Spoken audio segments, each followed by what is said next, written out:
Hey, did you hear about the new broom? It's sweeping the nation.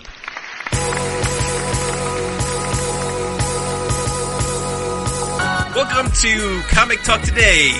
It is Thursday, which means it's Therapy Thursday. For real this time, unlike last week that I promised that would be Therapy Thursday, and then for some reason, somebody messed up and it didn't come out. So, Therapy Thursday, my semi-regular co-host is the one, the only, the master of absolute DC Comics, Aaron Bell. I would just like to point out it was not me who messed up. All right, it was me that messed up. I got so much crap on it on Twitter too, dude. In particular from Mike, because Mike's very cautious with his recordings. Like, yes. Anytime he's got anybody on, like everybody records. If there's 4 people on, like all 4 people are recording. Well, I'm recording this time so that you don't mess it up again. All right, great. Well, the thing is, we messed up last week because we did Discord, and I thought my stuff was correct, but your recorder doesn't record Discord. So this week we're doing Skype. I fixed it so that I can now record Discord if we have to. Oh, really? Yes. What are you using? Now? Yeah. OBS. Oh, you are? Well, okay. I will for that, yeah. Oh, dude, OBS is so good. It's nice. I just have to make sure it's set up right, but it should be. Yeah, OBS is so good. Matter of fact, especially if you're doing like just you and Ronnie on Absolute DC, if you do the multi-track recording, it is freaking awesome. And that's how you messed up last time because you turned off the other track. Yeah, so well, no, because I have this weird thing. All right, so for anybody listening that cares about any of this stuff, Aaron and I both run Linux. You're on Ubuntu, I'm on Solus. For some reason, I was like, I want to try something else. So I deleted my whole thing, and I tried a couple other things, which I was like, whatever, I'm going to go back to Solus. And so I set up OBS again to record, but I didn't import all my settings. So I did like half of the setup, but missed the other half. The other half was the most important half because it recorded the second part of the conversation. So yeah, that's what happened. My bad. Anyway, so we're doing Therapy Thursday. For anybody that knows Aaron Bell, who listens to Absolute DC Podcast, and if you don't, shame on you. Then you know Aaron Find gets us on angry Twitter. DC_absolute. Oh, man. Aaron likes to get angry a lot. He hates a lot of things. I don't like to get angry. Well, you do. Just happens. You just happen to get angry a lot. And so that's kind of what Therapy Thursday is. This will be like a freer show than the rest of the episodes of the week. Aaron's going to be on here. I'm going to have Aaron on semi-regularly. There will be other co-hosts of other podcasts on here. There will be creators on this Therapy Thursday where we can just kind of... can I cuss on this podcast? I haven't decided yet. Where we can shoot the crap and just have fun for a little bit of time. Plus, on Therapy Thursdays, there will be a game. Now, I want to preface this by saying that Aaron Bell and I played this game last week. It is called Real or What the Fake. And pretty much what I did was set up 2 characters and asked Aaron if it was real that they had a crossover in comics or if it was fake. And Aaron, what was your final score? If 1 billion was the correct answer, that's what it would be because I was perfect. You were perfect. You had a perfect score. And unfortunately, nobody will ever hear your amazing answers because somebody didn't record properly. Yeah. Whoever that might be. And you know what? There's a slight possibility that I may have purchased one of the issues that we talked about. Oh, did you? On Comixology. The last one. I sent you a picture of the cover. You did. I can't believe you bought that. I haven't read it yet. I figure when I sit down to read comics tomorrow, I might. All right, what we should do is I'm going to buy it, and then next time you come on, we can talk about it. Okay. Because it was amazing. If you want to hear what comic it was, just wait till the latter half where, so I re-recorded the same segment with Nick while I was recording the Nerd Legion podcast. So I'm going to splice that in towards the end of the episode. And the last question is the comic that Aaron and I are talking about. Okay. Was it the last one? It was the last one. Okay. Yeah, it was the last one. The best one. I don't know. there, there are a lot that could have been the best. There were some pretty damn good ones, I will give you that. Yeah. There were some good ones. Alright, so, Aaron. Yes. You do a DC podcast. I do. I don't know if you know this because you don't read solicitations. Okay. But the June 2018 solicits for DC Comics came out. And okay. I have something that I want to run by you. Because this kind of thing kind of annoys me, to be honest. Is it the 75 Justice League books? Wait, are you going to buy those? Have you decided? Well, I mean, I kind of have to, don't I? Yeah, I guess so. At least for a little bit. The art is weird on that, though, because when I saw the announcement, I think it was Monday, they said that Jorge Jimenez was going to be doing the art, but looking at the solicits, he's starting in issue 2. Issue 1 is Jim Chung. Huh. So I don't know if they're like doing one issue on, one issue off. I don't know. Ronnie and I talked in the last last episode of DC Absolute about, maybe it was a couple episodes ago, I don't remember, about like some of the artists, how they're, I don't get how people that traditionally are able to keep a good schedule are all of a sudden not able to keep any schedule. And things just keep getting delayed and delayed and delayed. It's a good point. Matter of fact, we talked about that in our missing Therapy Thursday. You know what? Maybe it was me and you. Oh, yeah, it was me and you. And not me and Ronnie. Because we were talking about Capullo. Oh, yeah. That's exactly what it was. Yeah. That's right. Yeah. Because he's doing, what is it? Oh, that Black Label book. Oh, yeah. And Metal isn't finished. I guess that's going to be finished this week? No. Next week. Yeah, it's the last issue, isn't it? Issue 6? Yeah, it's not this week. I know that. Yeah, it's next week. Okay. That'll finally be done. Thank goodness. I can finally read it. But no, here's what bothers me. How do you feel? You know what? Let me do it this way and see if you catch what I don't like about the solicit. So in June, Bendis is going to start Man of Steel. That's what I don't like about the solicit. Oh, come on now. All right, this is what I don't like. Are you ready? Okay. Here's the game. Man of Steel number 1, May 30th. Man of Steel 2, June 6th. Man of Steel 3, June 13th. Man of Steel 4, June 20th. Man of Steel 5, June 27th. Man of Steel 6, July 4th. What's the pattern? So it's coming out weekly. It's a weekly book. And that's just Man of Steel. That's not... Correct. Huh. So is that... Okay, so I've sort of not really paid full attention to this. Mm-hmm. Is he starting off with a miniseries before he just starts writing 70 different Superman books that are not going to be good? Oh, yes. Okay. Let the hate flow through. I will let the hate flow through because I haven't really talked about this on our show yet. Yeah, so he's doing the 6-issue Man of Steel miniseries, and it's coming out weekly, and that's all before... Because I think Action's going on hiatus after 1000. Okay. And then I guess they're renumbering Action and Superman to number 1? Action can't be renumbering. No, Action's not renumbering, because I saw somebody say something about Action 1001. Yeah, I didn't see anything about a renumbering.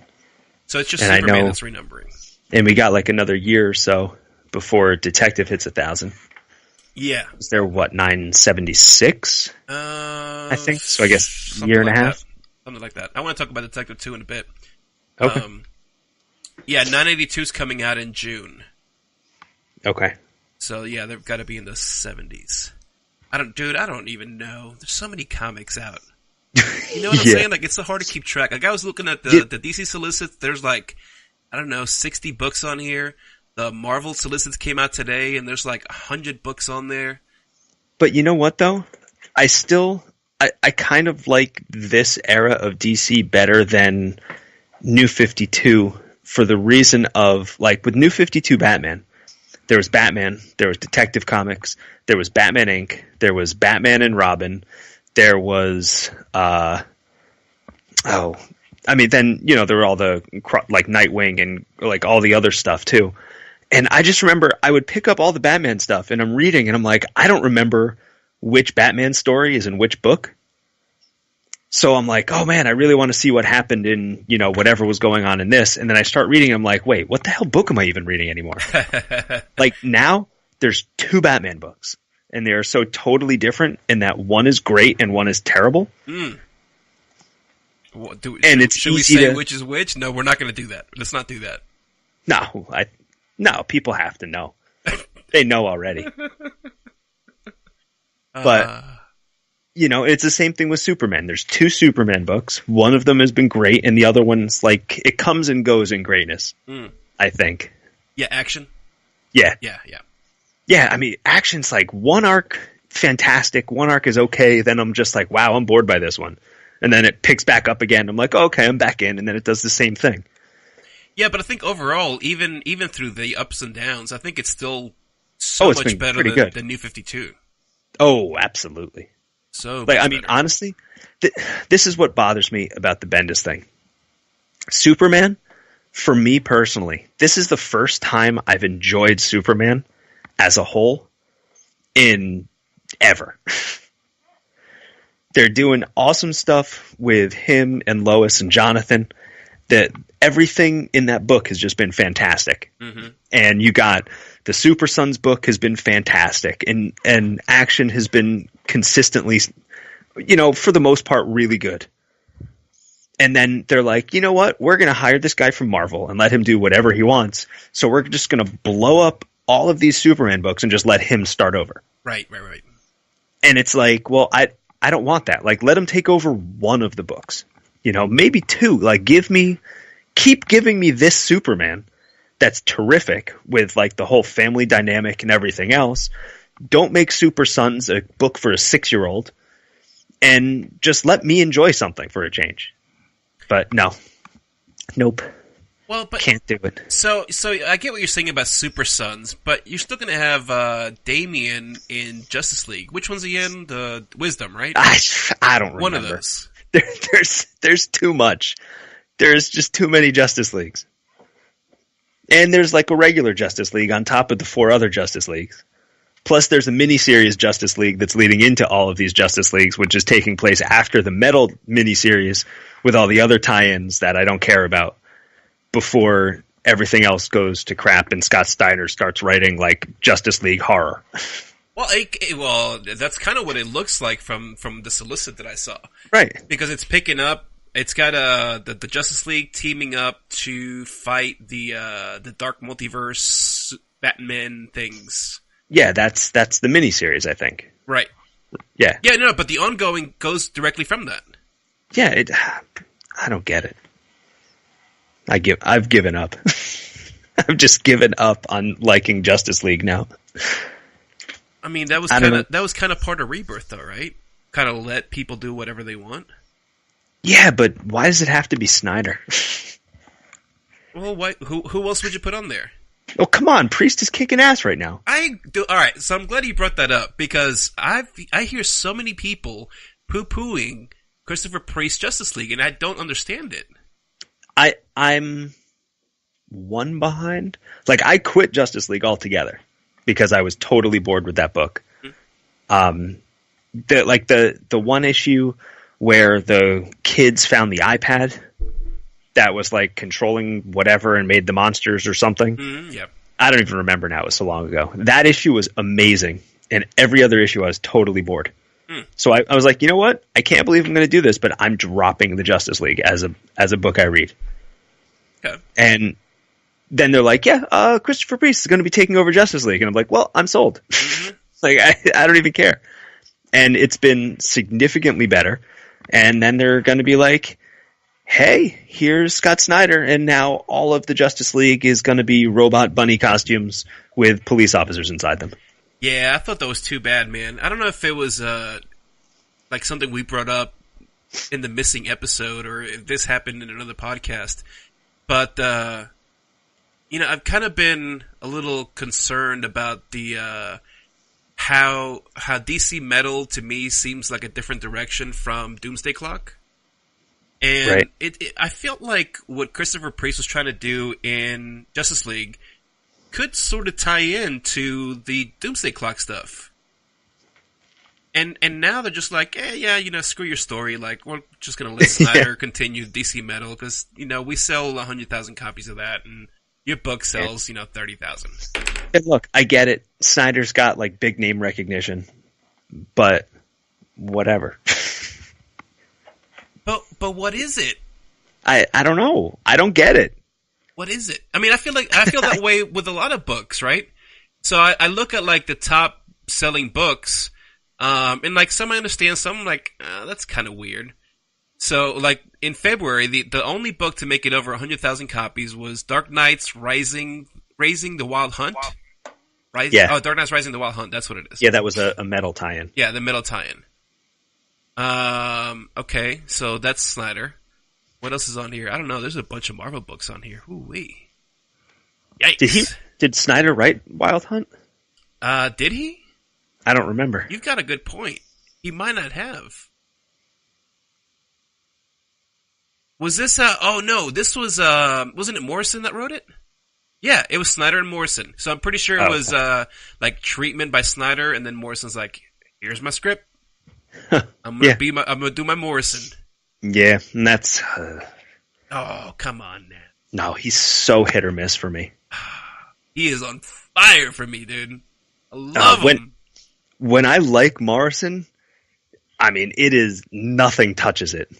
But there are so many times when it's like, for me, he just really gets into his own like bizarre shit and just starts getting more and more crazy.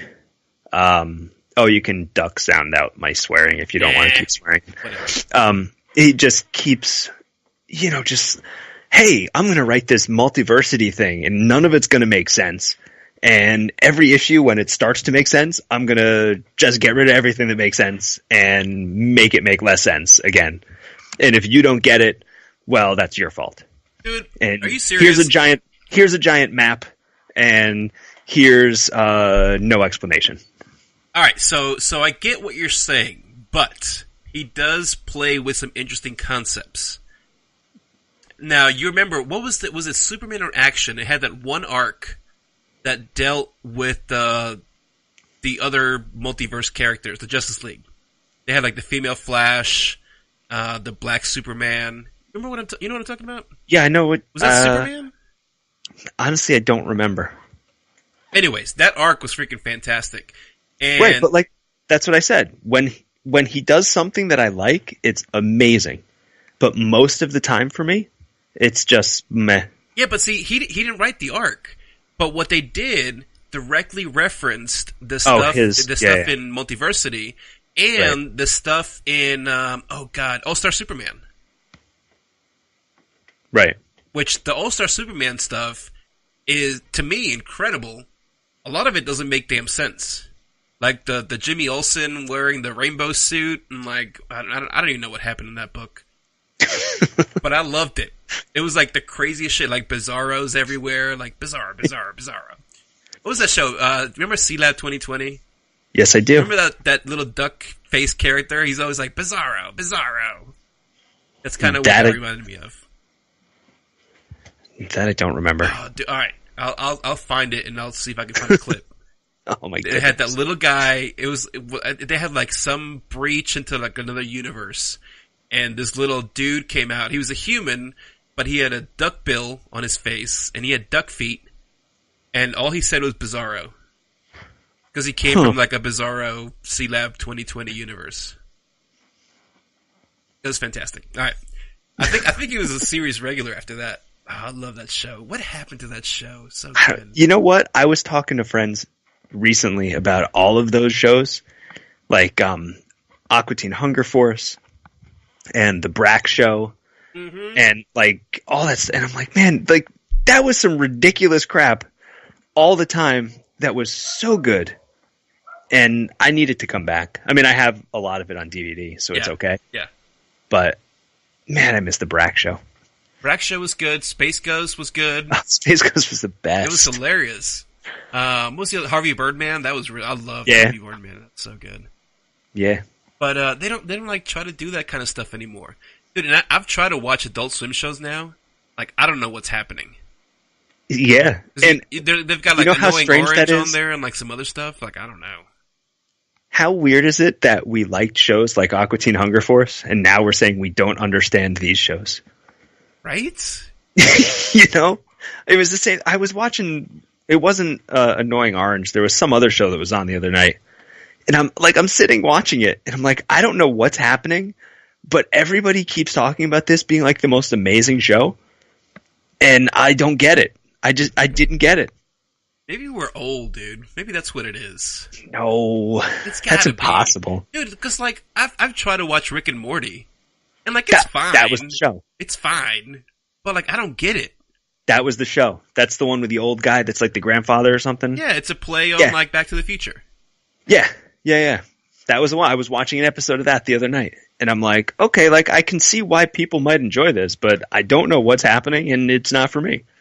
Dude, I had to go to McDonald's. Okay, there's 3 places I hate going to.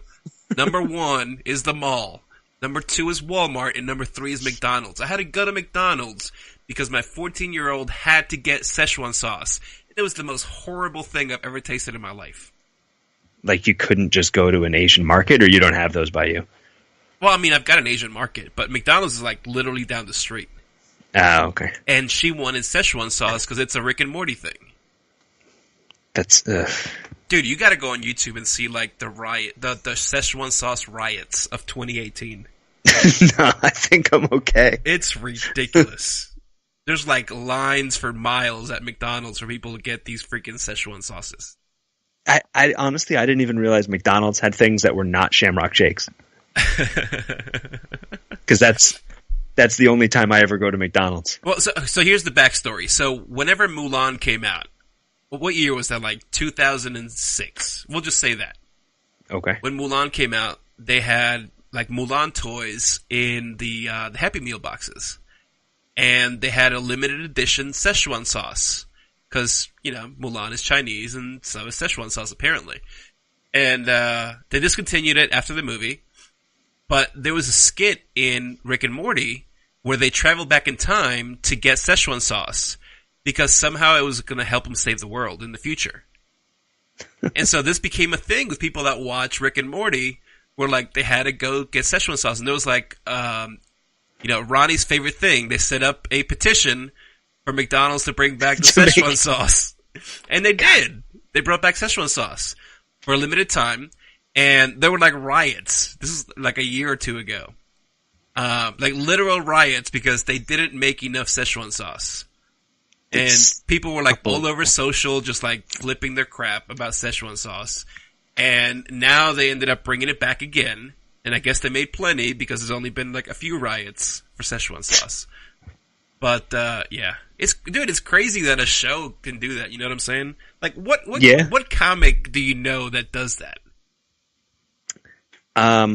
Well, wasn't it Aqua Teen Hunger Force that, started bomb scares in Boston? Oh, really? Oh, yeah. They were going to advertise for the upcoming season, and people were hanging, like they put I think it was in Boston, that people put, what are those little aliens? The Moonanites? Yeah. It was like, an 8-bit drawing of a Moonanite. They were hanging them around, and people thought it was like terror related and bomb threats, and like everyone was freaking out about it. Yeah. No. Oh, yeah.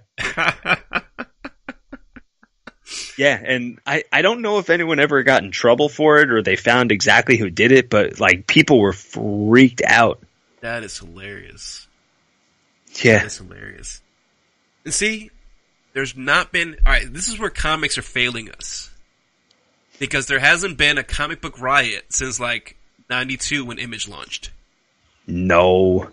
There was a comic book internet riot like 8 months ago when Captain America revealed his true colors. Yeah. But how long did that last? I don't know. It's still going on. Is it? There's no way. I don't know. People on Twitter are crazy, and they're still bringing stuff like that up. And there's like lists. Apparently there are lists of comic creators that need to be boycotted because I don't even know why. I've seen those. Yeah. You know who started those? There's a YouTube channel, some asshole. Sorry if you agree with this guy. I can't remember what his name is. Doesn't matter because I don't want to say it. But he's got a YouTube channel, and they're like, he's like one of the alt-right people. You know what I'm saying? Okay. But he's got like a comic channel, and he talks about comics. And he's like super conservative, and so of course everything upsets him. And his whole followership is pretty much people with the same kind of viewpoint. Okay. And they're the ones that were starting these lists. Because like I've seen creators track them down to like this dude's channel. Oh, really? Yeah. Interesting. Oh, yeah. Yeah, like I didn't know what started it. I just knew like a couple people I follow on Twitter that I like are like, hey, we're on this guy's list. And I'm like, okay, like what is that list? And then I was looking at the names, and I'm like, oh, there's like a few of them are names that you know, and then there's a lot of them. Like I've never even heard of some of these people. And I'm like, wow, they're getting boycotted for not even being well known, I guess. I don't know. Well, actually, it's funny because I ended up following a lot of these people on the list because I had no idea who they were. And I was like, if they're on this list, then they've got to be awesome. Well, I think it was in our last episode, the Lost one, where we were talking about Mockingbird. Oh, yeah. And I only started reading it after it got canceled because you guys were like, wow, why did this get canceled? Oh, this is actually a fantastic book. God, and I was like, well, good. I guess I'll pick this up. Yeah, I loved it. Yeah, it was so good. I think one of the people on that list was Heather Antos. I don't know if you follow her, but she was editor of the Star Wars books. Oh, yeah. And I think she left Marvel because she was getting all this hate or whatever. And she's doing her own thing maybe, or like working for another. Oh, yeah, she went to do video games. She's working for a video game company now. Okay. Doing like editing and story work for video games. She's like, screw this. Like video games are much better. You know what I'm saying? Like I've heard stories about video game people. But it's freaking crazy, dude. Like, I don't get it. No. What's the point? I don't know. Nothing has ever angered me enough to like legitimately curse out a creator online. No, absolutely not. You know?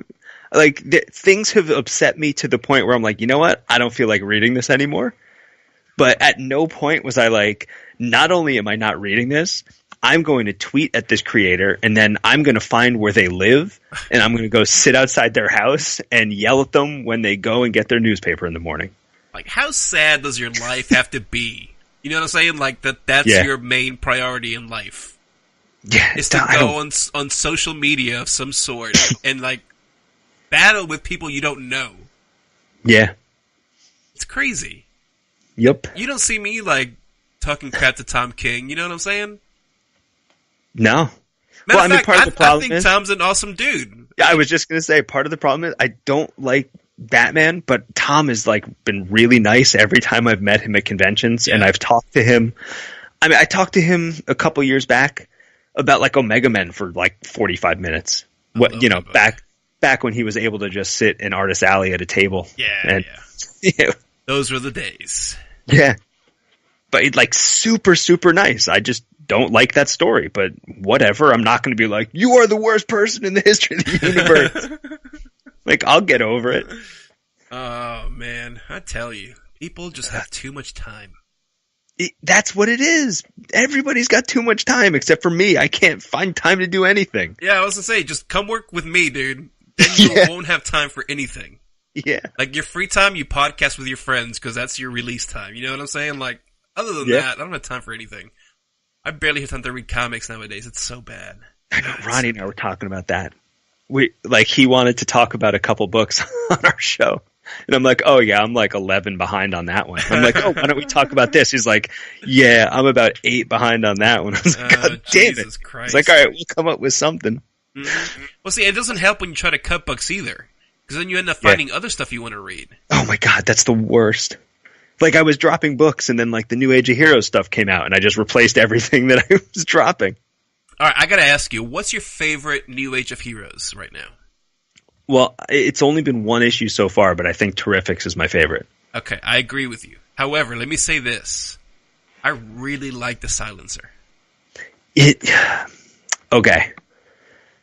Anyone who has listened to me talk on the podcast. That's why I'm bringing it up.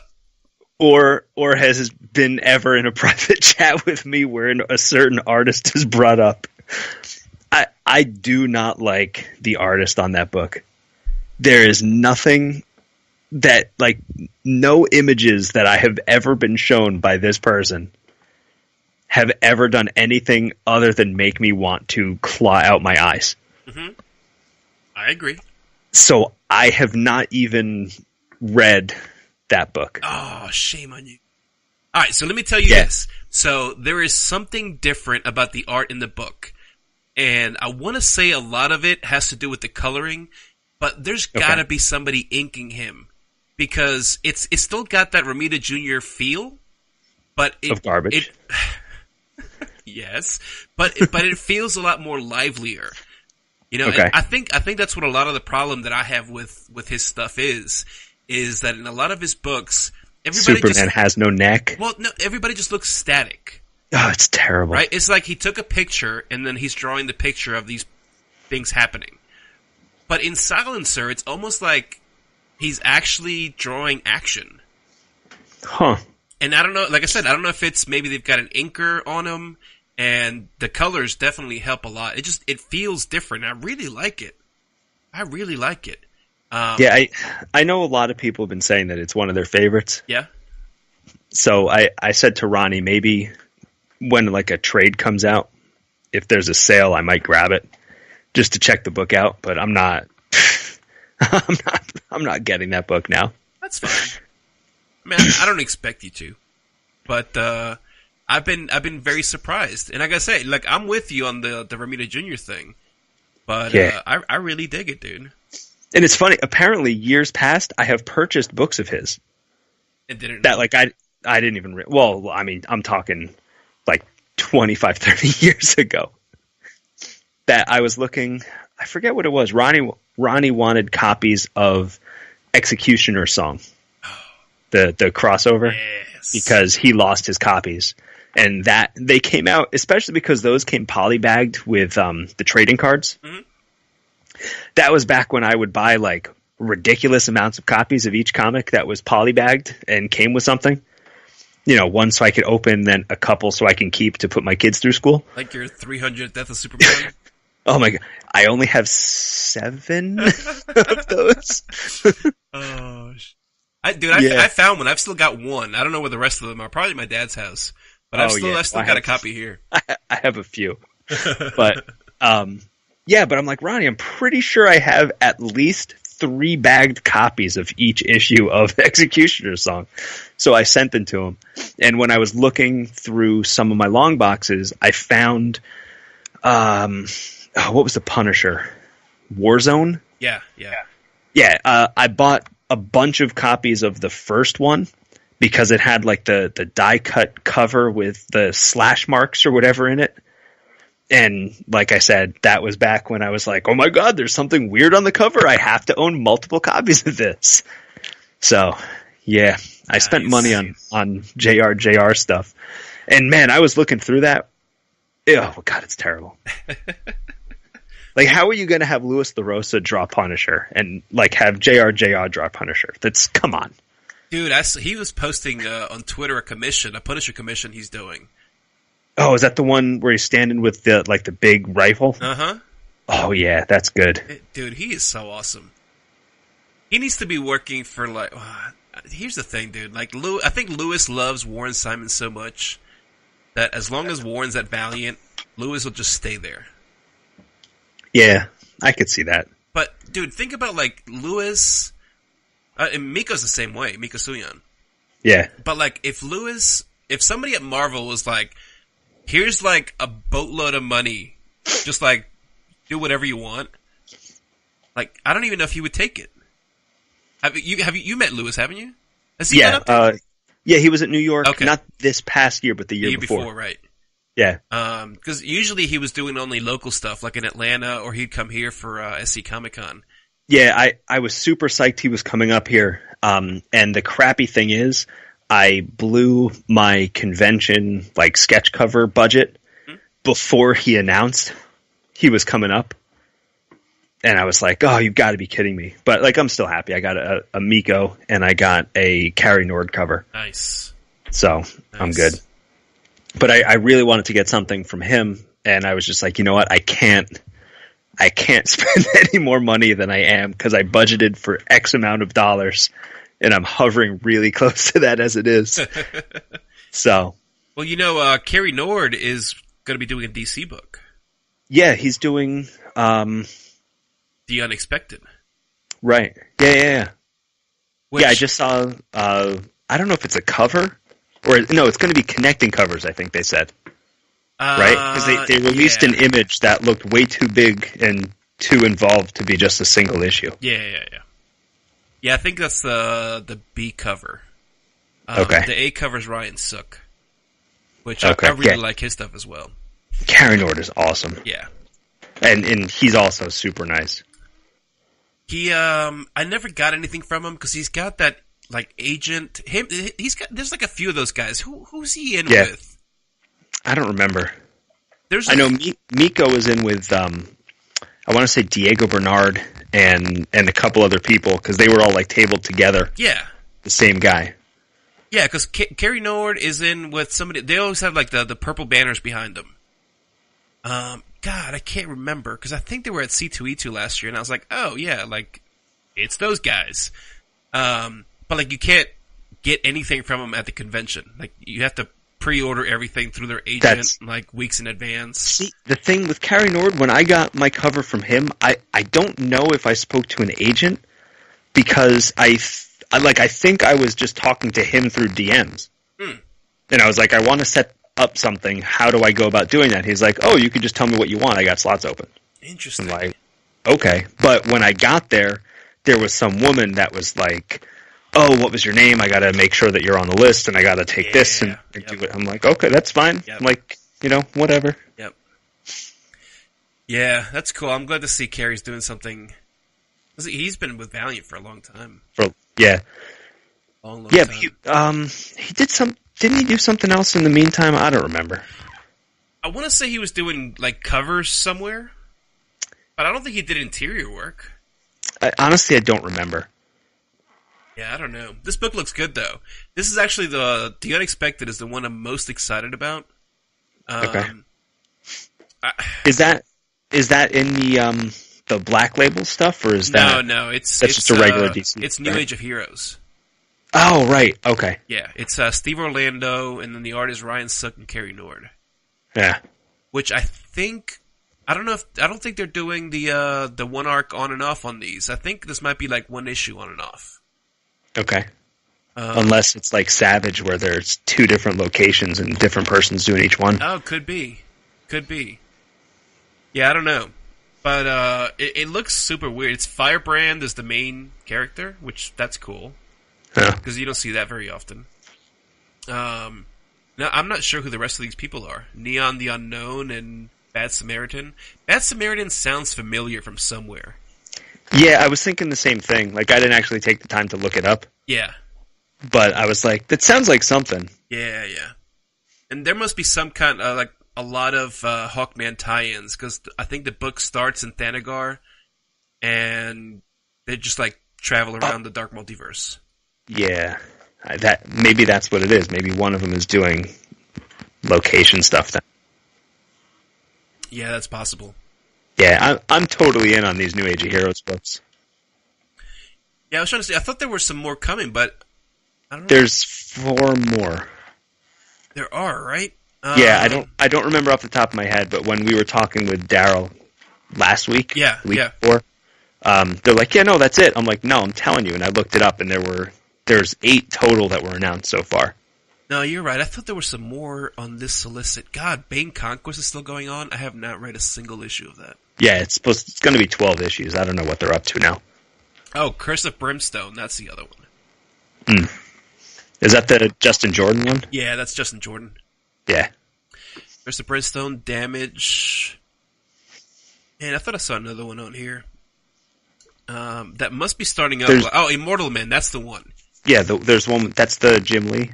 Well, Jim Lee's doing covers. He might be doing the first issue, but he's doing covers after that. Okay. That makes way more sense to me. Yeah. It's James Tynion IV, and then art is Ryan Benjamin and Richard Friend. Okay. Which I'm not sure who they are. So that's I don't know. But God, the cover's so Jim Lee. Yeah. Cover. Yeah, and because he can't keep up with the schedule. Like, look at Suicide Squad when he was doing the art for that. Mm-hmm. The main story of Suicide Squad was like 12 pages each issue. Oh, dude, it was so bad. Because then you can tell when they changed the artist. Yeah. And, like, even within the stuff that Jim Lee was doing, you'd always see, like, one panel, you're like, I'm pretty sure that's not Jim Lee. Yeah. Yeah, I mean, I didn't mind it because it was good enough, and I enjoyed the backup stories, which were, like, semi-origins of the people in the team. Mm-hmm. But, what the hell? Stop changing artists on me. Yeah. Oh, there's the other one. New Challengers. Oh, right. Scott Snyder and Aaron Gillespie. Yeah. And then the art is Andy Kubert and Klaus Janson. Oh, man. So I gotta pick that up. Are you keeping track of how many books Scott Snyder's going to be writing? No, it's impossible. Because it seems to me like he is writing about 17 or 18 DC books now. Here's the thing. I don't think he's writing. I think the only one he's actually writing is Justice League. No, because he's doing the Black Label one with Greg Capullo also. Well, yeah, but that's going to be like, we're going to put that Maybe out whenever we issues. want. Yeah. You know, they'll probably do like an issue and get bored and wait a year. And that's smart, calling it Black Label. It'd be just like Black Mask when nothing ever comes out. Nothing comes out on schedule. There you go. Yeah. But I think the rest of the stuff he's not actually writing. I think it's more like, hey, let's call Scott and see what he thinks about the story. And he's like, yeah, that sounds good. Yeah, so it's like story by and then script by. Yeah, there you go. Makes sense. There you go. That's just the way it seems to me. Yeah. But speaking of crappy art, I got to tell you. Last issue of The Flash. Good Lord. Really? Oh yeah. Dude, I haven't read The Flash in I think I only read like the first 2 arcs. I put up with a lot of garbage art in that book because I really like the way one of the artists, like the main artist, I guess, on it. I really enjoyed the way that they did the Speed Force effect stuff. Mm-hmm. And I mean, it had to be like After Effects with maybe Photoshop or, whatever they use. Was that Jen Domenico, maybe? Yeah. Yeah, oh god, yeah. Like, the art itself was kind of rough, but like the effect stuff I thought was fantastic. And that kept me in it a long time. Mm-hmm. But, oh my goodness, this last issue of The Flash, I forget who did the art. It was a mess. Really? Was it the last one? Maybe it was 2 issues ago. I'm trying to think now. If it was 40 or 41. But, oh my goodness. Yeah, it was just chicken scratch. And I'm looking at it, and it's just like, how does somebody... And I mean, look, I know The Flash isn't like the main book. Sure. But, I mean, he's a pretty important character. So you think... Right. So let me tell you. So you also don't look at sales, but for February, Flash was number 3 for DC. Oh, really? 4, really. So you got the Wild Hunt. Then at the 3 and 4 spot, you had Batman, and then White Knight at the number 6 spot. Okay. You had Detective at 14 and 15, and then Flash at 18 and 19. Yeah, like that. I'm sure they're nice people, but oh my goodness. I mean, like, I look at stuff that my 8-year-old draws, and it looks, I mean, like, he likes to draw, so it's not, totally horrible. Mm-hmm. But, I mean, honestly, if he were to look at a page of The Flash and draw what he saw, and I showed you a fully colored version of that and a page from The Flash, you would not be able to tell the difference. Interesting. Yeah, it seems to me like The Flash should always have just one of your best artists. Yeah. Right? Because, like, you've got all this kinetic energy going on. You've got to have, like, something that is visually striking and appealing. That's why I liked DiGiomenico, because when The Flash was The Flash doing anything with the Speed Force, it looked awesome.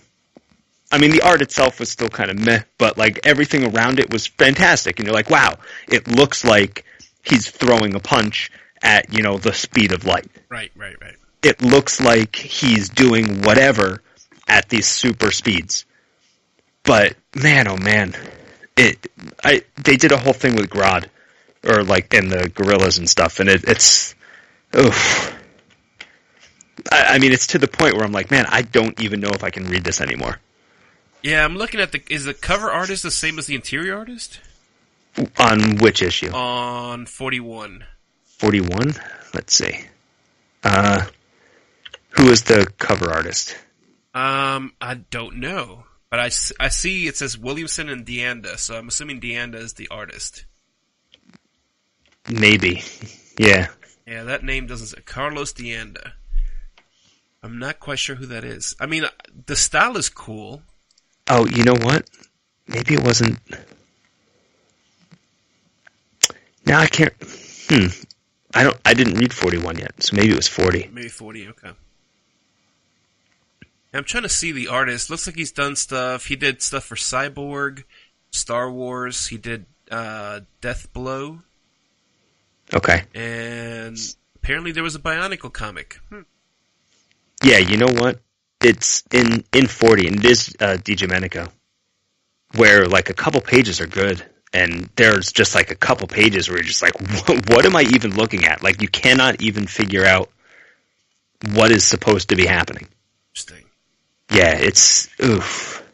Yeah, that's not good. You don't want that. No, it kills me. Don't want that. So I wanted to ask you what you thought about the 2-issue Black Lightning Batman thing in Detective that's coming up. You know what? I saw something about that, but I didn't really read anything other than I really like the writer. Yeah, he's the one doing Michael Cray. Yes. Which is awesome. Yeah. You're still reading absolutely. that, right? Oh, hell yeah. Hell yeah. Ronnie and I went into that. We actually talk about the writer change on Detective in the upcoming episode, which may be out before this one. Yeah, but probably will be. I think the same day. Maybe. Right, I think a day before. No, we put out Thursday morning. Oh, okay, yeah, so same day. Okay. But, yeah. Yeah. That when I just quick to reiterate what I say there in case people don't listen. Shame on them. When I saw that there was going to be a writer change on Detective, I was kind of pissed because I've really enjoyed Detective overall. Mm-hmm. But then when they announced who it was, I was like, I get it. Yeah. I'm good with this. Well, because Michael Cray's awesome, and he was writing a lot of a bunch of the Matt Hawkins Image books. Mm-hmm. He still is. He's relaunching Cyberforce with Matt.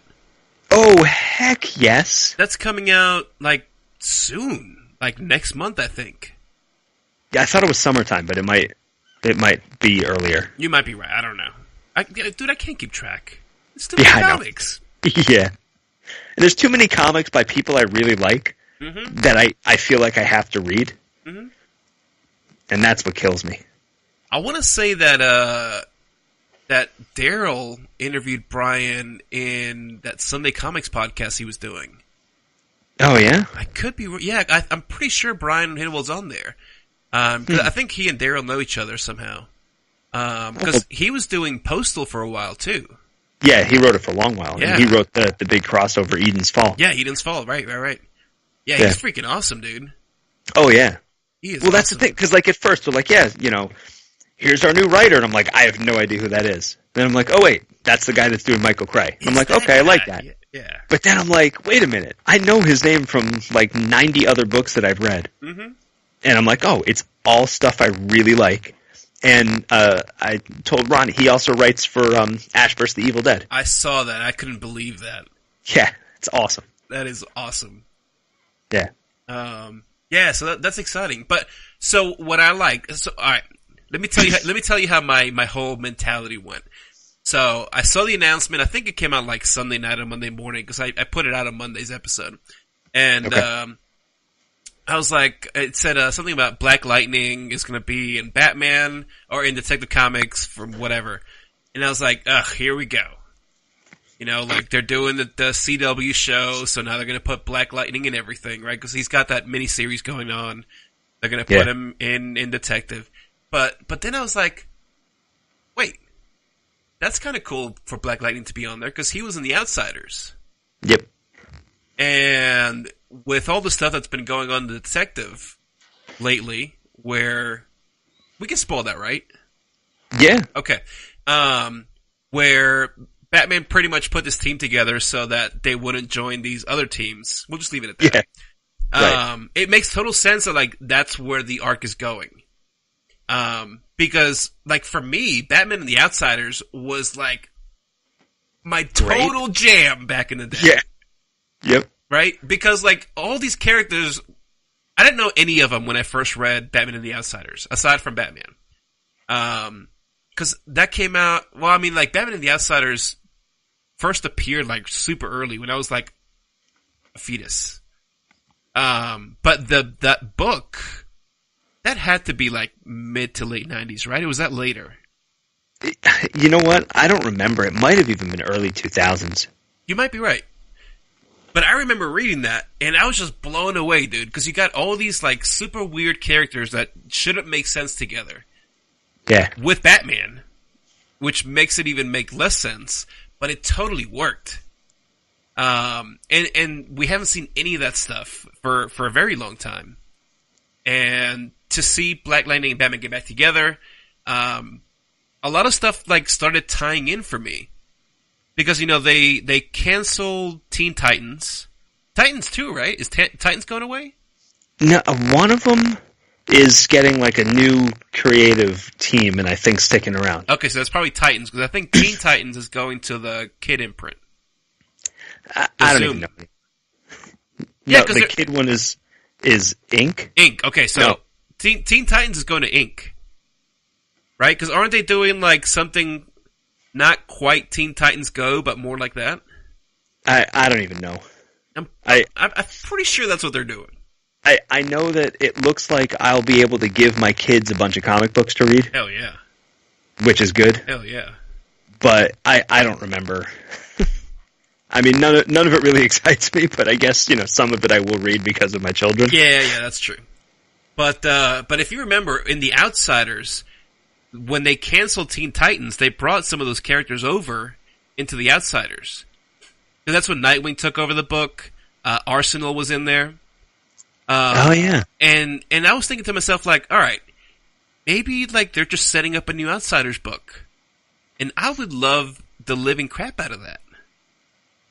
Especially if they've got Bryan Hill writing, because I haven't read a single damn book that he's done that I have not thoroughly enjoyed. Yeah.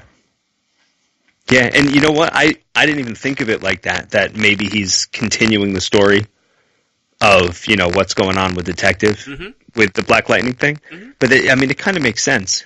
But in a way, I hope it doesn't, because I want his take on stuff, not just, hey, here's the story and, this is how I'm going to keep going with it. But here's the thing. It's a 2-issue arc. Right. He's doing 982 and 983, and then he's going away. And Black Lightning? Bryan Hill. Wait, what? Yeah, from what I'm reading out of all these announcements, he's only doing 2 issues. Oh, come on. And the arc is called On the Outside. All right, well, I will be very excited for 2 issues. Yeah, hopefully they don't have Snyder taking over Detective. I don't know, man. Snyder's Detective was really good. Yeah, his Detective was really good. His Batman I liked a lot, even though it got really bizarre. But the whole Court of the Owls thing. Oh God, yes. Was fantastic. That was the first 3 or 4 arcs in that run. They're re-releasing that again.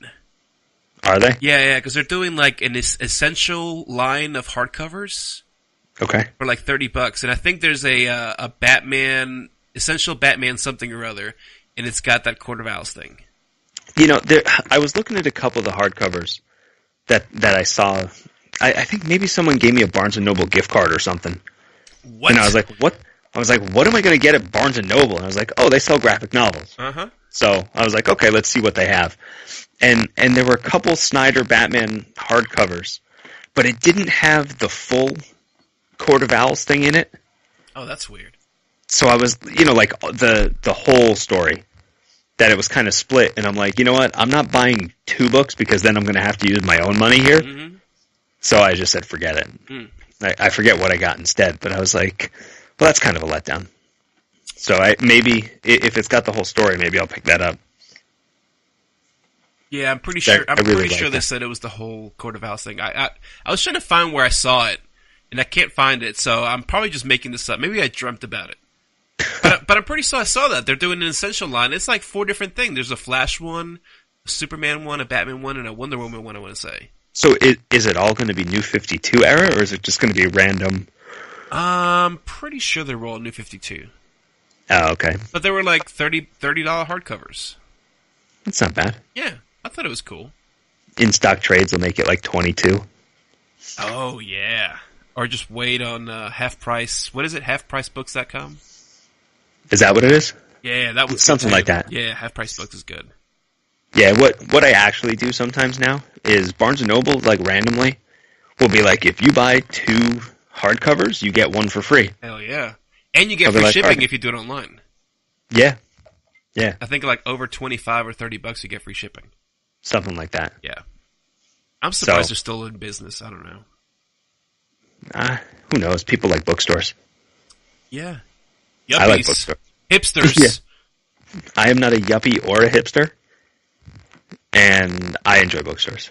Dude, you're a couple years older. My wife told me what we were. Apparently, there's like a half generation, and like we're stuck in that half generation. Yeah, that's ridiculous. I've been a Gen Xer my entire life, and you can't just all of a sudden be like, no, these 7 years are no longer anything that you thought you were. I forget what it is. They're called like Zennials or something stupid. Yeah, that's it. The Zennial, yep. Yeah, yep. Nope. We're Zennials, dude. Get over it. No, man. I was born in like the late 70s. Okay. And so you're a Zennial. I'm not a Zennial. I'm going to be my own thing. You're such a hipster. Oh my god. Superman Blue trade. I totally missed that. I've got to get that. Oh no, is this another podcast where you're going to buy things every episode? God dang it! I can't talk to people on podcasts. When I just talk to myself, I don't buy anything. I stay on course. Yeah. When I talk to other people, it goes off course, and I spend a bunch of money. Yeah, Ronnie and I did that to each other. God, it's so bad, like, man. For a long time, we were really good, and then just all of a sudden, we'd bring stuff up. And like mid-conversation, we're like, I wonder if that's on Comixology. And you'd look, and you're like, oh, it's on sale on Comixology. And you're like, oh, crap. Mm-hmm. Next thing you know, you're like $60 deep into an order. Mm-hmm. God, it's so bad. Yeah. So bad. But it's so convenient. All right, how much of Marvel's Fresh Start are you going to buy? I'm not going to go into these books. I'm going to tell you right now, there's one book for sure that I'm going to buy. Okay, I don't know what's in Marvel Fresh Start because I ignore Marvel stuff. I will tell you, I did get the first New Mutants issue. Oh, I haven't read it. How is it? I don't know. Oh, how's the art? The art is, Oh, no. You're breaking my heart. This is the thing. I like Adam Gorham, which is why I picked up the book. And I don't know what it doesn't look like his art. Really? In a way? Yeah, like it looks sloppy for him. Huh. Yeah. That's surprising. Yeah, like I was really confused. Like I'm reading, I'm like, this doesn't really look like Adam Gorham to me. You know, I almost felt like that when he did, was it Rocket Raccoon? Yeah, he did Rocket Raccoon. Yeah. Like, I could tell it was him, but there was something that felt off. That's what it is. I don't know. I didn't look and see if he inks it and colors it or whatever. So I mean, it could be somebody else's like changing it a bit. But yeah, I mean, overall, I enjoyed it because I've always been a huge New Mutants fan. Mm-hmm. So, like, I liked that it was there, but I don't get the whole New Mutants horror thing. I mean, I know the movie looks fantastic. Mm-hmm.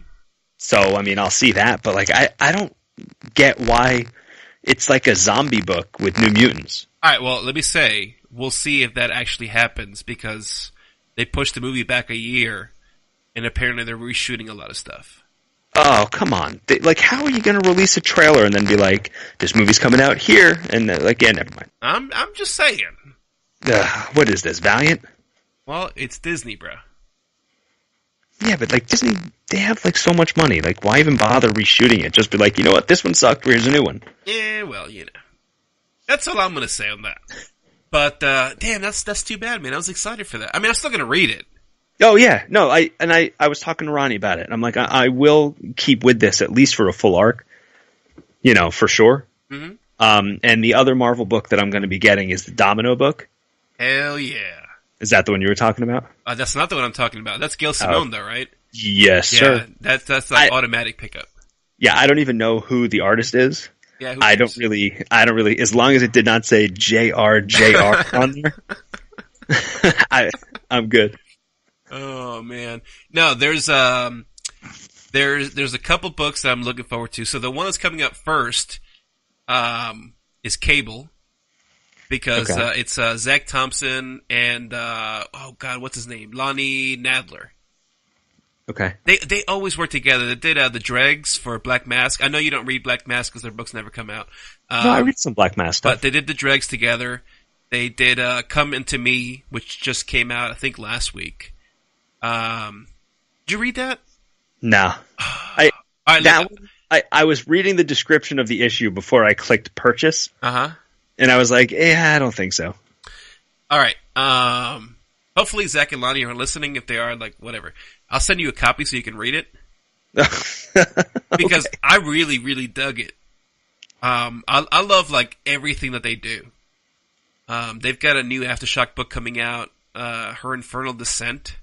Yeah, that looked weird. Super weird. But, that's what I like about them. They do, really weird stuff. And they play with really deep stuff, which is weird because they're also co-writing Cable for Marvel. And you normally don't see Cable as that type of character.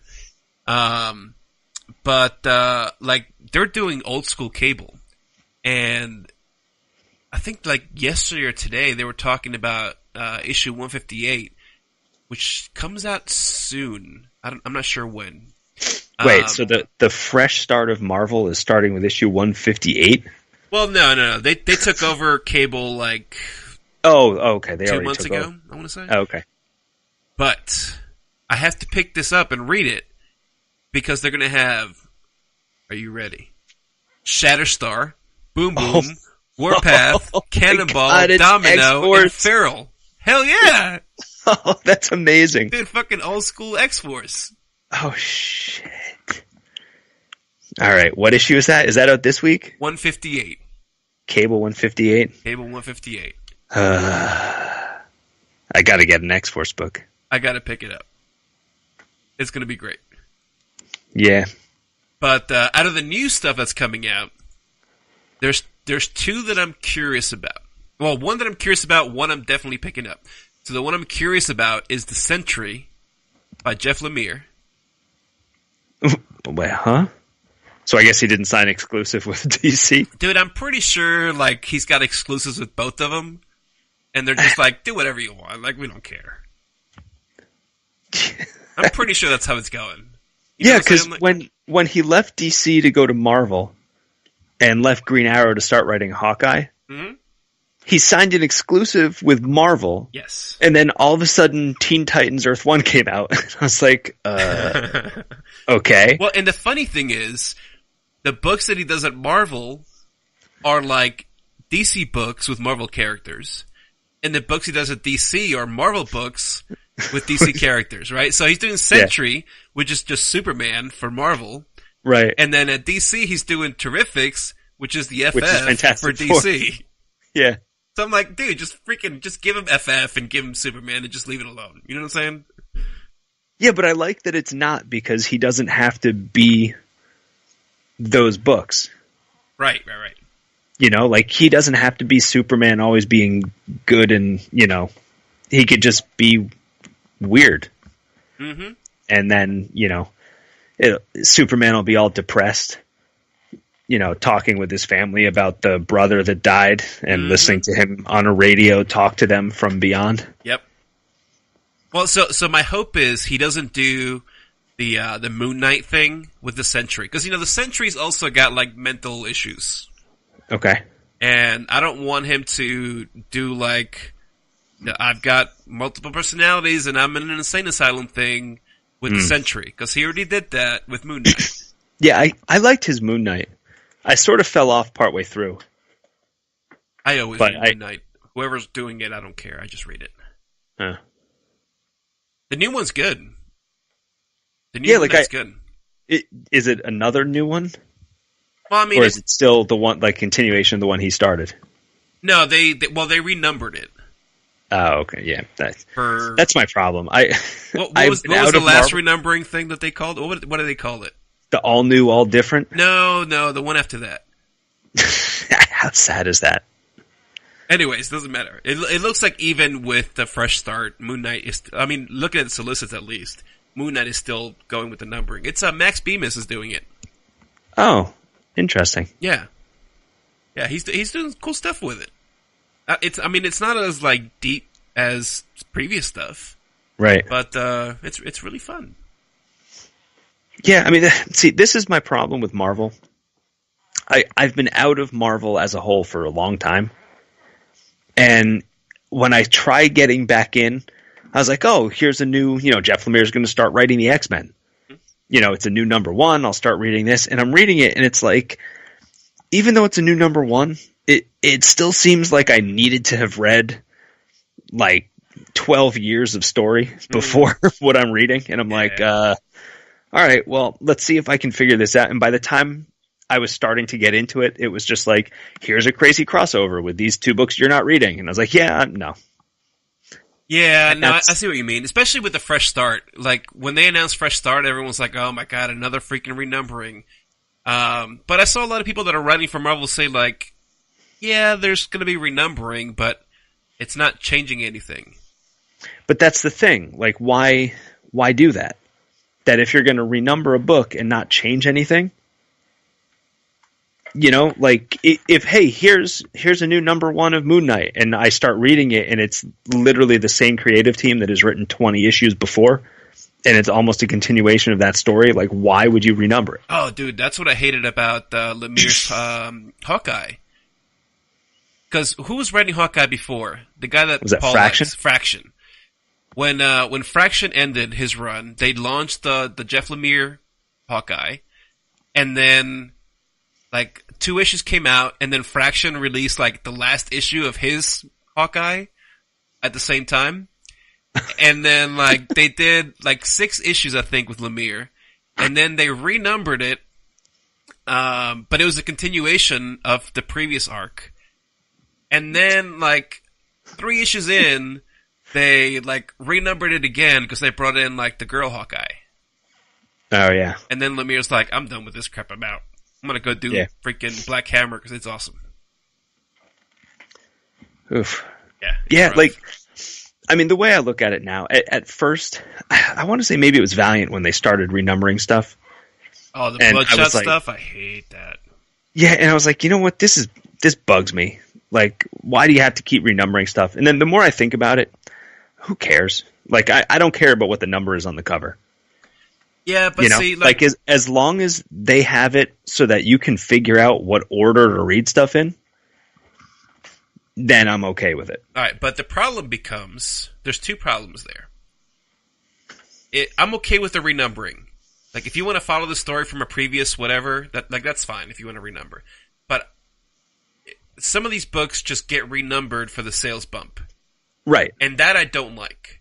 And the other thing I don't like. And that's why, part of the reason why I'm switching a lot to digital over buying physical comics is, if you want to catalog these in long boxes or short boxes, it is near impossible to do anymore. I can figure it out with my no, crazy where are you gonna put OCD organizational stuff. I got it. You got to make a decision. So the decision I made a long time ago is just chronologically. Right. Which I'm glad I went that way, because with the constant renumbering over the last couple of years, it makes it easier. But like, if you do it by number order, like, there's no way. Like, where are you going to put it? You just Oh, like you mean make like some of the books that they jump back to number 1, but then they're like, we're going to do legacy numbering, and now number 17 becomes 346. yeah, like let's just take Batman, right? So like you end at 713 or 714, whatever it was, Right. and then you go back to number 1. Like, okay, that's fine, but then like you rebirth and go back to number 1 again. Like, all right, that might Yeah, not be but too that's bad. easy because it's volume 1, volume 2, volume 3. Okay, what about Detective? Detective's the same thing. Well, no, because Detective ended at like 9 something, and then you Right. go back to number 1, and then all Right, of a and sudden then- you're back at like 970 again. Right, but this is volume 3. Look, I'm OCD. So I this can't do would- that. Yeah, I know. See what I'm saying? Like, if you don't care, then that's fine. But like, if you're a little OCD about how you catalog your comics, then that just makes way it a little I would- difficult. This is the thing. If they went back to like with Detective in Action, I would catalog it, like I would put a divider between volume 1 and whatever, but I would have volume 3 in my box before volume 2, which would mess with my head, but I'd have to do it for numbering reasons. But the thing is, if you have a volume 3, you wanted to start at number 1. But you're starting at like 960. Yeah, because you're going to get 2 comic books that hit issue 1,000. That's awesome. That is awesome. That is Yeah. awesome. I can't wait for Detective to be at 1,000. Oh my god, I'm going to have to go to my shop because I'm going to have to buy a couple sketch covers. Oh yeah, hell yeah. And I'm going to have to get people to draw Batman ripping up Superman logos on all of them. Dude, like, that's an occasion, you know what I'm saying? Like, Yeah. Action get into 1,000, like, okay, I'm gonna get some of the variants or whatever. Like, maybe I'll do one sketch, and I don't know who I'll get a sketch from, but I'll do a sketch from somebody. Yeah, I was going to see how many my shop had, and I was thinking of maybe picking up 4 or 5 of them. For Action? Yeah, for Action 1000. Okay. The sketch covers. Yeah, because, I mean, 1, it's awesome that it's 1,000 issues, and that's kind of cool to have. Mhm. And 2, there's no way I could decide on one person to draw me a cover on those. That I'd be like, man, it'd be cool to have this person, but it would be cool to have that person also. Mhm. It would also be cool to do this person, and this way I can be like, you know what? Every year at, whatever conventions I go to, I can budget out maybe one more Superman sketch or something each year. Oh, yeah. So Yeah. it would be kind of cool. Have like have that. a nice wall of Action Comic 1,000 sketch covers that I'll never be able to hang up because I have stupid kids, no actual office anymore. See, I got a plan for Tech 1000, because I think, now that you bring this up, what I might do is find, like, all the living, like, still working Batman artists, Ooh, and That's- see if I can just get, like, some kind of sketch cover from them. that is a lot of people. Damn it. And Greg Capullo's will come out 8 months after you ask for it. Yeah, yeah. It'll He'll- be out for he'll- Tech 2000.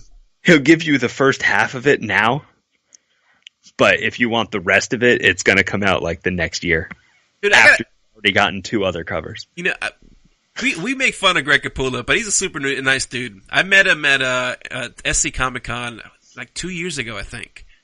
Yeah. We went to the drink and draw after the con because they do it on Saturday nights, and it's awesome because like all the artists that are there show up, and I'm Okay. surprised that like not that many normal people show up because that's like the perfect Is it time. well advertised or not really?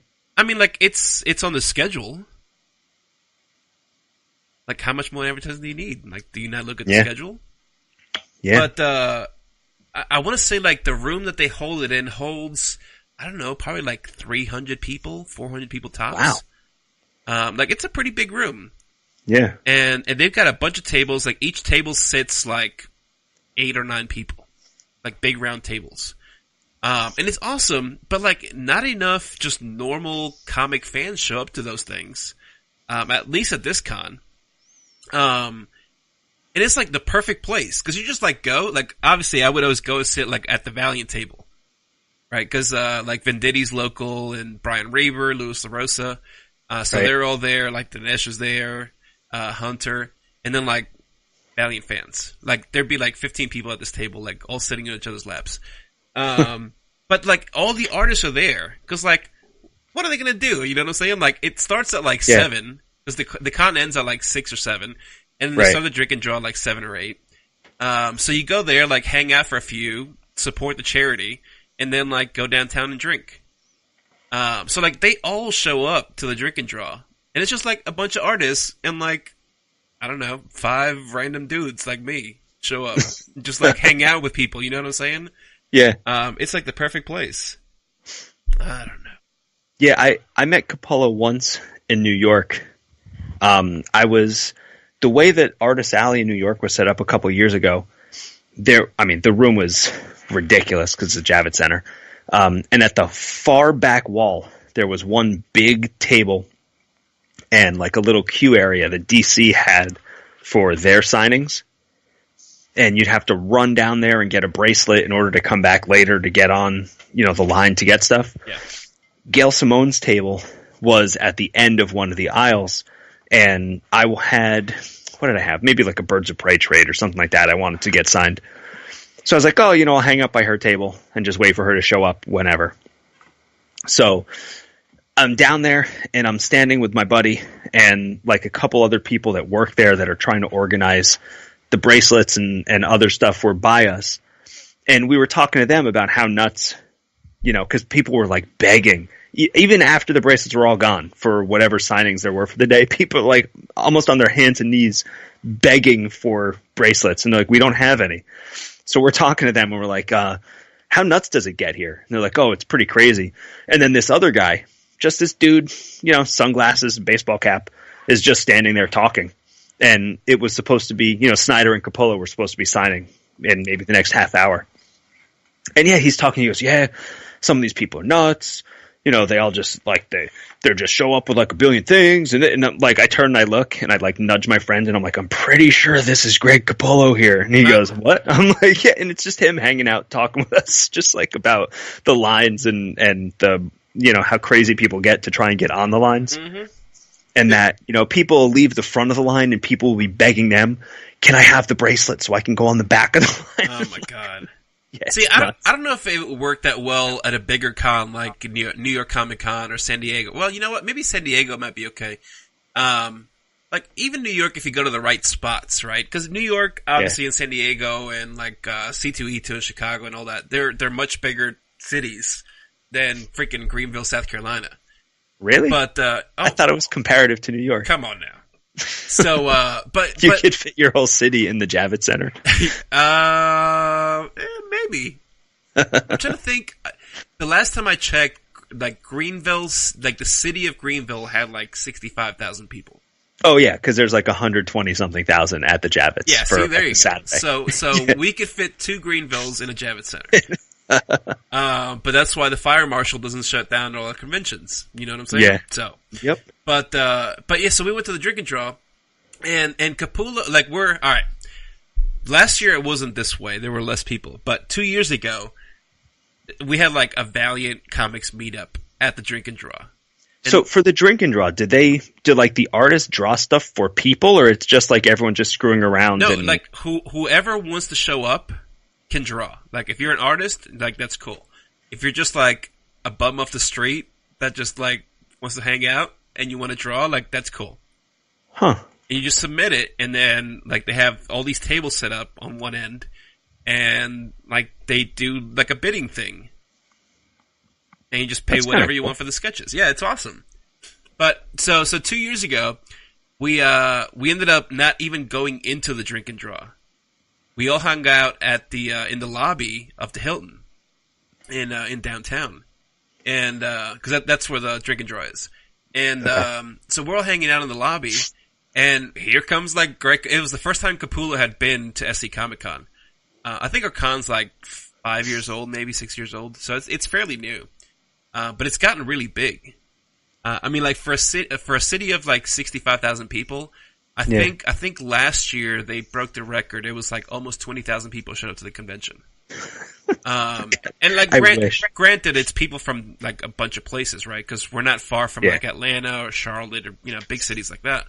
But we're all hanging out in the lobby, and like here comes Capullo and his wife, and somebody, I'm assuming his agent, and we're in the lobby, so it's right in front of the bar, and he's just like hanging out at the bar, talking to his wife or whatever.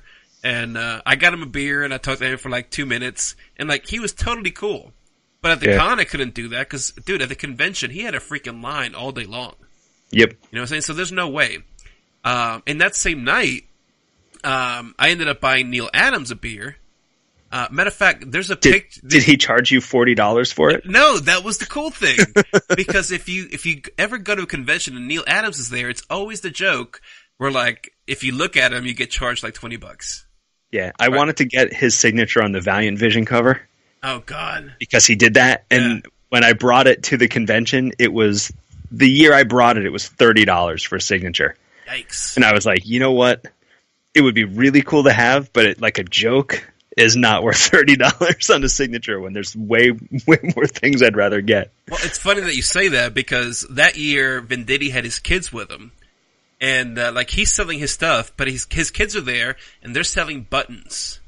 And what he did is you would just pay like $1 for the button, and he gave you a blank button and a piece of paper. And you could do whatever you wanted. Like you can go have somebody sketch something or get a signature or whatever, and then they would press it onto this button for $1. And one of the guys that was there at the con with us went and had some Valiant characters like sketched on this like button-sized piece of paper from Neil Adams. And he was charged like $30 for each one. Jeez. And like this is a button, dude. It was like an inch wide, or inch and a half, like a little tiny thing. So he paid $1 for the button and like $30 for this little miniature sketch from Neil Adams.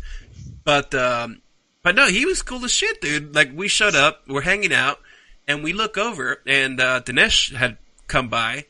And he's like, "Did you guys see who's over there?" And we weren't even paying attention. Like, we've been drinking. And we're like, "No, who is it?" He's like, "Look over there." And we look over, and it's Neil Adams and his wife are having dinner in the lobby of the Hilton. And we're like, "Holy shit, Neil Adams." So there's a picture somewhere, I gotta find it, of me like photobombing Neil Adams and Dinesh talking. They were like trying to figure out some covers or whatever that they were going to be doing together. And I had drank a little bit too much. So I went over and I talked to Neil. And I was just like, you know, like, thanks for everything you've done. I was, Except for Batman Odyssey. I bought that. I never finished reading it, but I started it. And so he was super cool, dude. And his wife was awesome. She was the best. And I bought him a beer. I don't know if he drank it. I think his wife drank it. No. But Neil Adams was freaking awesome. That's the thing, dude. Like, if you get a chance to go to some of these things, yeah, you realize that like these people are at the con to like make some extra cash, but like they're still just normal people. You know what I'm saying? Yeah, I 2 years ago, Jim Shooter was just like, he was in Artist Alley, just like hanging out at a table. There was no backdrop. There was nothing. I mean, for all I know, he could have just paid for a ticket to go into the convention and just saw an empty table and sat down. Mm-hmm. But I'm like walking by, and I was wearing, I don't know what Valiant shirt, maybe my Unity shirt or something. And he goes, "Nice shirt." And I turn and I look, and I'm like, "Oh my goodness, you're Jim Shooter." He's like, "Yeah." Oh my God. I mean, like, nobody was coming by him, maybe because they had no idea who he was because there was no signage. Yeah. But super, super awesome to talk to him. Yeah, he was cool. He was at Heroes, I think. Is that the one I went to? Yeah, he was at Heroes last year. Okay. And he had his somebody. I don't know if it's... I mean, it could have been his daughter. She was dressed up in a Wonder Woman outfit. But he didn't even have a line, dude. Yeah, that's what I'm saying. Like, I walked past him, and I'm like, "Oh, you're you." That's great. He needs to do some Warriors of Plasm. Oh my God. Everybody needs to do some Warriors of Plasm. They're, like, every other thing keeps getting relaunched. Like, all these bad 90s image books are getting relaunched. Uh-huh. Give me some Plasm. That's all I'm asking for. Except for Trencher. That's still not being re-released. No, never. Shame on them. It's not really a shame on anybody. Oh man, I agree. Shooter was great. Yeah, and that's like how I met Claremont. No kidding. Oh my God, he's in New York every year. Yeah, and I mean, he charges $5 for a signature. So I'm like, you know what? I can't pick one, or two comics to get signed. Mm-hmm. So I have the Dark Phoenix Saga trade. Mm-hmm. That was like, I mean, I read that book a billion times. So I'm like, I'll just have him sign this. Sure. And the day that I went over there, because my buddy and I, when we first get into the convention, we always make a beeline right for Artist Alley. Mm-hmm. And the way the Javits is set up, where it used to be, it's this own wing that like no one even knows is there until the end of the day when people are like, oh, I wonder what's down this hallway. So the place, I mean, it's empty in the mornings. And I get over there and, some of the artists weren't there yet, but like Claremont is sitting at the table. And I'm like, I'm just going to go over and talk to him because, I had him sign my book. And I mean, like 25, 30 minutes, had like an amazing conversation with the guy. No kidding. Yeah. Oh, it was so awesome. He was like super nice. And I was talking about, because I mean, he wrote like everything back in the day. Hell yeah. And, he was asking me like what my favorite of his books were. And I was like, I mean, it's going to be weird, but Excalibur was always hell yeah, like, good answer. I love the hell out of it. And he goes, you are one of the first people to ever say that was the favorite. No way. Because he tells me he gets Fantastic Four a lot. He gets X-Men a lot, but like never really Excalibur. And I'm like, I don't know why. That book was fantastic. Huh. And then we got to talk about that for a while. But yeah, oh yeah. Yeah, he's awesome. See, all right, so my schedule's been so crazy. Like right now, my going to C2E2 is going to be like a spur of the moment thing. You know what I'm saying? Like, all right, like I got off of work at 2. Let me just drive to the airport and buy a plane ticket and go. Like pretty much that's how it's looking right now. But like the number one thing I want to do is talk to Claremont because he's going to be there this year. Oh my God. And I've never met him. If you can get there when he does not have like the crazy line that he does sometimes, mm-hmm. he will sit and talk forever. No kidding. Yeah, he last year he was actually tabled next to Rafer in really? Artist Alley. So like, I mean, I was hanging out with Rafer for long stretches of the day, and like, just we're having conversation, and in between signatures, like Claremont is like leaning in and taking part in our conversation. I'm like, I can't believe I'm talking about like just normal stuff with this guy that I've read for most of my comic reading life. God, that's so awesome. Yeah. Dude. Yeah. Yeah. I definitely got to meet Claremont. Like that, there's very few people that I would like right now. Cause all right. So I don't know how it is for you. Cause I know you've got like a couple friends that you go with to New York Comic Con, right? Yeah. One buddy. One guy. Okay. So when I go to the local con, like there are people that show up and like I like hanging out with, but now that my kids are older, they like going with me. So it's a little bit harder sometimes to hang out with my kids being there with me, which is also why I like the drink and draw because I'll go to the con with the kids and then bring them back home and then go back out to the drink and draw, and then I get to hang out. But like at C2E2, it's just like a bunch of us dudes hanging out and having a good time. And so, like, for me, that's become more important at a convention than actually, like, buying books or getting sketches or, like, original pages or whatever. But, like, there's a few people that I would love to see at a con. And, like, obviously some of them, like, I'll probably never see. Right? So, like, Kelly Jones. Like, I would love to meet Kelly Jones and, like, buy his whole portfolio. You know what I'm saying? But, like, that's not going to happen. But I gotta tell you, dude, like, I saw an article somewhere, somebody interviewed Kelly Jones for something, and, like, that's my new mission in life. Like, I've been looking at some books, some Batman books that are missing from my collection that are gonna be pricey to get, but, like, as of, like, yesterday or the day before, I almost just wanna, like, not buy any comics, like, back issue comics for a while, and save up and just get, like, a Kelly Jones page. Ooh. Or like a cover. Oh God. Oh my God. Alright, anyway. Kelly Jones, like Chris Claremont. I'm trying to think like who else was like really impactful. God, that's hard, man. I would love to meet like Dan Jurgens. Yeah, like there's a lot of the people that used to write or even draw like the books when I was growing up, like all the 90s, like Mark Silvestri. Mm-hmm. I would love to talk to him, and that's actually one thing. Like, I mean, I'm not an artist at all. And I sat, talking to David Barron in New York for a while about just like his color theory. Oh yeah. And how, he approaches each book and, what input from, writers or art, like what does he get and how he does stuff. And it was absolutely fascinating. And this was the year that Louis LaRosa was there, and him, Miko, Clayton Henry, and I think Brent Peoples came over for a bit too.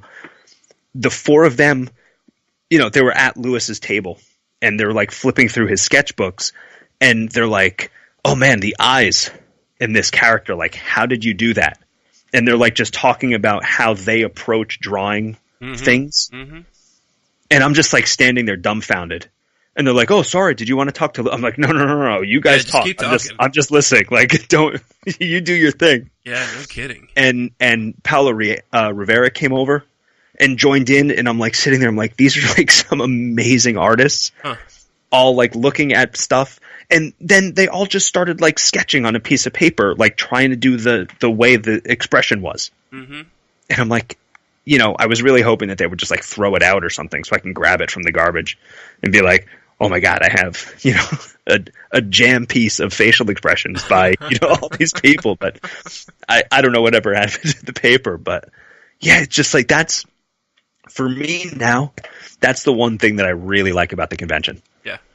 That it's like you can go and talk to the artists or the writers or something, and so many of them are super nice that, like, as long as there's not a huge crowd or they're, trying to run to the bathroom or get something to eat, they will talk your ear off if you ask, about their craft and everything else. And it's just fascinating. Sure. Yeah. That's the thing I wish that, like, oh man, whenever, like, people interview other people, like, I like some of the information that comes out, right? But, like, a lot of times it just seems so boring. Yeah. You know what I'm saying? Like, all right, like, they're working on this book, and, like, what are they gonna do with it? All right, like, that's cool. Like, I don't care about this stuff. Like, I want to know about these people and, like, why they do what they do. You know what I'm saying? Yeah, like, that's really interesting. That was the best part of David Barron. Because, I mean, he's been around for a long while. Oh, yeah. And I was talking to him about, how he made the shift, from back when like before digital stuff, when, people are mailing pages that, like, you can't fuck up. Mm-hmm. And he's like, oh yeah, he's telling me about some of the stuff that he has now, and like whatever, he goes, man, like everything is just amazing, but like he misses, I think it was him that was saying that he missed the old way because it was better, but like the convenience of now is just like so incredible. But you're just like, why don't people interview and ask these questions when I hear, it's always, oh, tell me about Bloodshot. Yeah. Okay, I know about Bloodshot. Like, why don't you tell me like how he's approaching this, how he's approaching the character that's different than how this guy approached the character. Yeah. Tell me about how you colored Divinity as opposed to how you colored, the Authority way back when. Right. Or like, what's the difference in the style, right? And like, how are you using what you did in this book and either following up on it or changing it completely, and like, why are you doing that? Yep. Right? Or like, what was the choice to like make this character do whatever the hell? Like, if let's just say Moon Knight. Why'd you choose to make Moon Knight like multiple personality disorder instead of like just some fucking nut job? Like, I don't know. Like, there's got to be reasons why people choose to put certain things in their storylines, right? Yeah. I think in particular now, where you see a lot of like indie writers coming up and taking over big books at Marvel and DC, where like when they're doing their indie stuff, a lot of stuff is very personal to these guys, right? And when they go to the big two, they're bringing a lot of that with them. And like, how does that change for them? Yeah, exactly. Like, does editorial try and squash it and like reel it in a bit, or do they let you kind of run with, how a character feels more than, how he punches. Mm-hmm. Yeah, good stuff. And also, like, what their recommendations for teething are, and sure, just random other questions that need to be asked that no one actually has ever asked them before in an interview. Well, and the thing, like, especially with some guys, right? So, like, you're talking about David Barron, who for the most of his career, he's been a colorist. Yeah. Right? Like, some of those guys have really interesting ideas on why they choose certain colors in their books. Right? Where, like, if you look at it, you're like, okay, yeah, cool. Like, the fire's purple. Like, whatever. That's cool. It's purple because it's cool. But, like, if you ask David why the fire's purple, it's not because it's cool, right? Like, there's a reason he chose purple. Yeah. Yeah. And this was the year right before... I think this was when he announced that Stained was coming out. Yeah. So I got to talk to him about, okay, as a colorist who works with other writers, what drives you nuts about notes that they give, and now how are you going to be writing this? Because he wrote it and colored it. Mm-hmm. And I was like, what notes are you going to give yourself about the coloring? He goes, well, I'm hoping not to be such a jerk to myself. But, it's just interesting seeing how he's done one thing for a very long time in the industry. And now he is writing more, and going the other route, and how, his experience with writers for 20 years is impacting how he's writing the story. Mm-hmm. And it's good stuff. It is good stuff. I agree. Was that an option for a movie? That was option, wasn't it? It's gotta be. I don't know if anything's been announced. Oh. Officially. We can't talk about that then. I don't know. I mean, I would assume so, because 451, like, wasn't that why they were formed? Because honestly, it's the Transformers guy. Yeah. All right, what's his name? What's his name? It's been almost a year. I don't remember. I'll tell you what I was told by him when I asked him if there was going to be more Stained. He said that Volume 2 was going to be a movie. Holy crap. And that Volume 3 was going to go back to being a comic. Nice. So, who knows what stage things are? But, there is more coming in the story, and apparently it is either a movie or something. Nice. So, yeah. Yeah. I'm surprised they haven't done more with that. What happened to that other one? What was it might have been the same publisher. Didn't 451 do that, like, zombie book? The only other 451 book I read was Neverland. Oh, I like Neverland. Is that what it was called? Yeah, Neverland was good. Did that end? I don't remember. I don't remember it ending either. I think it just stopped. Yeah, there was a long break between issues, and then one came out, and I don't remember if it ever finished. Because that was the artist that does Alters. Yeah. What's her name? Priscilla Portrades. No. Leela. Oh, Leela Lees. Lees? Yeah. Yep. Interesting. Yeah. Yeah, I don't know, man. And then, like, 451 changed their website where it's like, it seems like it's less about comics and more about movies. I don't know. It's weird. It's weird. I don't know if they're, like, even publishing comics anymore.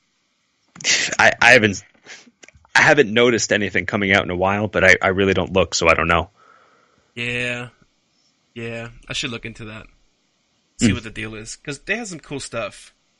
But, remember, what was God damn it, there was a publisher, you know what I'm talking about, they put out, what was it called, like, there was a Sunflower, and there was the one that was, like, a remake of, like, Night of the Living Dead or something, in comic book format. Oh, man. I wish I remembered. And, like, I think their plan was to, like, it has to be 451. Because 451 was founded by the director of Transformers. And, like, I think his whole thing was he wants to make these comics to bring those stories into movies. Like, develop them into movies. And, like, this might be a different publisher, but that one zombie book, they were, like, selling them in a bundle at one point. Where, like, you got all, like, 6 or 8 or whatever it was for, like, a certain price. God, I gotta find that. Because I haven't heard anything from that either. But, yeah, 451's got good stuff, man. They had, Ex Mortis. That was really good. I like that. Yeah, Neverland was good, too. Was it Avatar? No, it wasn't Avatar. I don't know. That's another one that I sort of... Yeah, I don't really know what's going on, and then occasionally someone's like, you should read this book. Well, Right. I wonder if Avatar's kind of done, because Alan Moore retired from comics again. And, like, Warren Ellis is doing stuff at Aftershock, so he's not really doing stuff there. And they're just, like, pushing the, what's the booby comics that they do? Oh. Boundless. Yeah. Yeah, they're just, like, pushing the Boundless books because they sell, like, nude variants for, like, $500 or whatever it is. Yeah, right? Yeah. Like, it's crazy money. Yeah. You know, it's funny. The people that own Avatar and Boundless also own Bleeding Cool. In a way that makes sense to me. Yeah. Because the people who write for Bleeding Cool seem like they would buy those variant covers. Hey, we know people that buy those variant covers. Yeah, but it's different when you buy literally every single comic book and you get them. Like, do we know anybody that goes out of their way just to get those? No. Yeah. No. But you know what? They've got to make money with them because they keep doing them. Yeah. I'm just saying. Just saying. I'm not going to do, probably next week or the week after, I'm going to do an episode on why variant covers are not killing comics. I think that'll be interesting because I think a lot of people think the other way around. Why would they think they're killing comics? It's people buy multiple copies of books. Because, well, yes, exactly. But some people have that fatigue. You know what I'm saying? Yeah, but for every person that has fatigue, there's another person that's like, well, I guess I'm going to buy 7 covers of this comic. Yeah, you're right. You're right. But I don't go out of my... There's companies that are smart about it. Like, DC only does 2 covers. Yeah. Unless it's like a special issue. Yeah, unless it's a special issue. And there's 1,000 covers of like Action Comics 1000. The 1 in 5,000 Jim Lee Dark Knight Master Race variant. Yeah, the black and white sketch variant only 3 exist or something. Mm-hmm. Yeah. Well, because he doesn't have time to do more than 3. Yeah. So there's that. I think we should wrap it up, Aaron. Yeah, seriously. You're like, we're going to make this quick, and it's been like 4 hours. Well, you know, I had too much fun talking with you. I'm sorry. I apologize. God damn it, Martin. Damn you. And we talked so much DC. What are you going to talk about with Ronnie? He's going to be so mad at me. Oh, no. You know, there's the next time we talk, we forgot to talk about it this time. There's the New Gods movie announcement. Oh, God, yeah. I hadn't talked about that. Yeah, I told Ronnie I'm fan casting it. So he's got to come up with his picks. Nice. And we're gonna go over it. So that will be next week's episode, I think. I saw somebody fan casted Big Barda as the girl from Game of Thrones. What's her name? Yes, the super tall one. Yeah, I forget what her name is from Star Wars. Yeah. Yeah, that's who Ronnie keeps saying. Yeah, well, I mean, it's going to be her. I'm like, nope, I got better. Oh, ooh, I can't wait. Oh, well, trust me, none of my picks are real picks. Yeah, sure. But it's going to be awesome. Sure. Why not? I will make an amazing movie out of this. I promised a game at the end of this episode, and guess what? I lied because Aaron and I planned on talking for like 45 minutes to an hour, and here we are, an hour and 45 minutes later. So... cut this into like 6 episodes. Genius! No, I won't do that. But what I will do is, you can tune in this weekend for a special bonus episode of Real or What the Fake, and then you can find out what book Aaron apparently purchased. For $2 on Comixology. For some reason, he spent $2 on this book. But when you hear this game, you will know why, and you will also want to spend $2 on it. I'm going to buy it. I'm telling you, I'm going to buy it. I have to. Yeah. That's the thing. I was like, I wonder if anything is on this, actually for sale on this. And that was the one that I found. Mm-hmm. So, thanks for tuning in to Therapy Thursday on Comic Talk Today. Aaron Bell, it's been a pleasure. Really. Thank you for having me. I can't believe... I gotta say this. Uh-oh. I've known you for a couple years. I've guested on your podcast. Yeah? You've guested on my podcast. Yeah? I can't believe we've never done, like, just you and me. Because our missing episode was a lot of fun. This episode was also a lot of fun.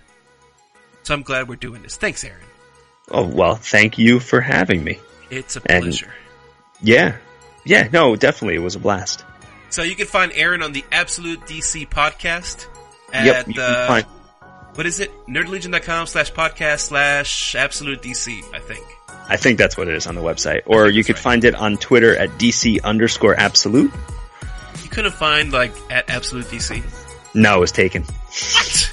Yeah. I'd buy that for $1. Alright, you can find, you can also find just Aaron at Aaron S. Bell. Yeah. You can find me at GeekVine. The show's everywhere. It's on iTunes, Google Play Music, on Stitcher, it's on YouTube, it's on Anchor.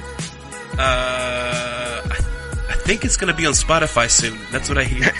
Now you're just making stuff up. No, I'm pretty sure that it's going to be on Spotify.